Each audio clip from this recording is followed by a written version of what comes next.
മൂവാറ്റുപുഴയിൽ ഇതര സംസ്ഥാന തൊഴിലാളി കുത്തേറ്റു മരിച്ചു. ബംഗാൾ സ്വദേശിയായ റക്കീബുള്ളാണ് മരിച്ചത്. വാക്കുതർക്കത്തെ തുടർന്ന് കൂടെ താമസിച്ചിരുന്ന ഇജാവുദ്ദീനാണ് കൊലപാതകം നടത്തിയത്. ഇയാളെ മൂവാറ്റുപുഴ പോലീസ് കസ്റ്റഡിയിലെടുത്തു. അല്ലമീൻ ചേരുന്നുണ്ട് കൂടുതൽ വിവരങ്ങളുമായി.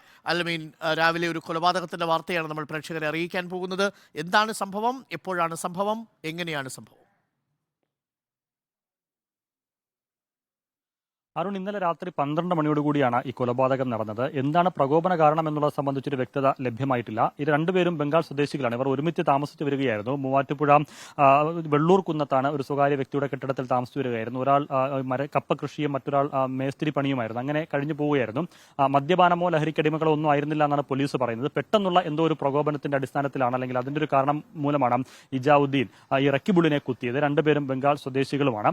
ഏതായാലും ഇജാവുദ്ദീൻ ഇപ്പോൾ പോലീസിന്റെ കസ്റ്റഡിയിലുണ്ട്. മൂവാറ്റുപുഴ പോലീസ് ഇയാളെ കസ്റ്റഡിയിലെടുത്തിട്ടുണ്ട്. വൈകാതെ തന്നെ തെളിവെടുപ്പ് ഉൾപ്പെടെയുള്ള നടപടിക്രമങ്ങളിലേക്ക് കടക്കും. ഫോറൻസിക് പരിശോധന ഉൾപ്പെടെ ആരംഭിക്കുകയും ചെയ്യും. കൊല്ലപ്പെട്ട റക്കീബുള്ളിന്റെ മൃതദേഹം മൂവാറ്റുപുഴ താലൂക്ക് ആശുപത്രിയിൽ സൂക്ഷിച്ചിരിക്കുകയാണ്. ഇന്നലെ രാത്രി 12 മണിയോടുകൂടിയാണ് ഈ കൊലപാതകം നടന്നത്. പ്രകോപന കാരണം എന്താണ് എന്നത് സംബന്ധിച്ചൊരു വ്യക്തത അത് അല്പസമയത്തിനകം ലഭിക്കുമെന്ന് പ്രതീക്ഷിക്കാമല്ലോ.